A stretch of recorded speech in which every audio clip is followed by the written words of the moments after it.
FIFA is about to make history, not just on the pitch, but in the bank, because the 2026 World Cup is projected to generate a staggering $9 billion for FIFA alone, making it the single most profitable sporting event ever held in human history, and today we're going to break down exactly how that money is made, where it comes from, and who's really footing the bill.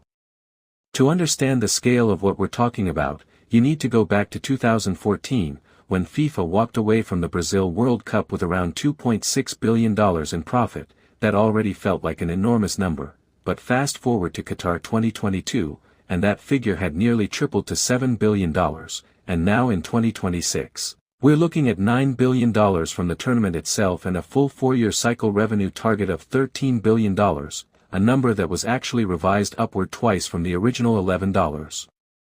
billion estimate, representing a 72% increase over the previous cycle, and if that doesn't tell you everything about the direction this organization is heading, nothing will. So where does all this money actually come from? The single biggest revenue stream is television and broadcasting rights, which alone account for a record $3.92 billion, with FIFA having sold coverage deals across more than 200 territories worldwide, and the reason broadcasters are paying so much more this time is simple: more games means more content means more airtime to sell ads. And more airtime means broadcasters can justify paying FIFA a premium upfront knowing they'll earn it back through advertising revenue, and with FIFA projecting 6 billion total engagements across TV, streaming, and digital platforms building on the 1.5 billion viewers who watched the Argentina vs France final in 2022, every major network on the planet knows that World Cup content is the most watched programming on Earth, which gives FIFA enormous leverage at the negotiating table.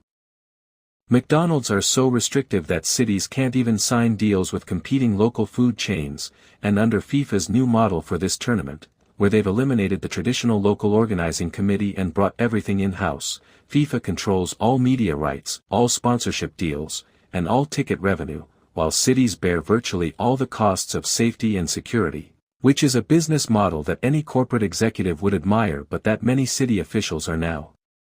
openly calling the worst deal in history.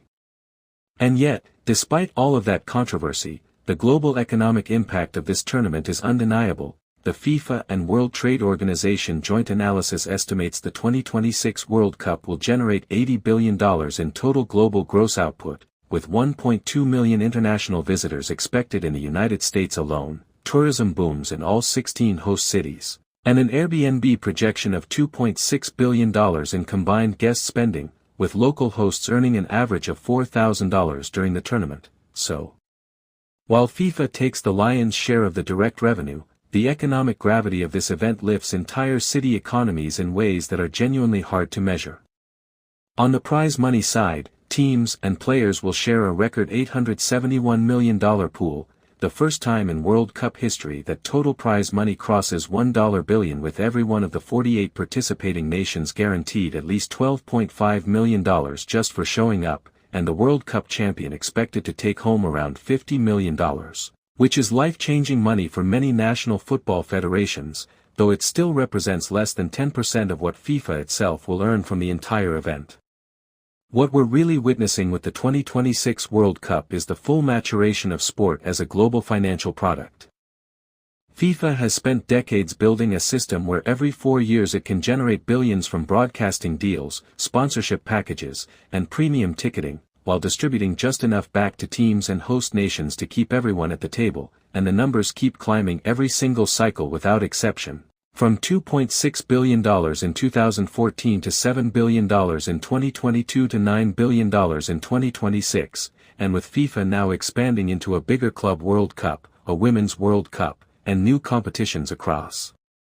the calendar, the $13 billion 4-year cycle we're talking about today may look modest compared to what comes in 2030 and beyond, so if you want to understand where the real power in global sport lies, don't just watch the games, follow the money, because FIFA has built one of the most extraordinary revenue machines in the history of organized human competition, and the 2026 World Cup is its greatest performance yet.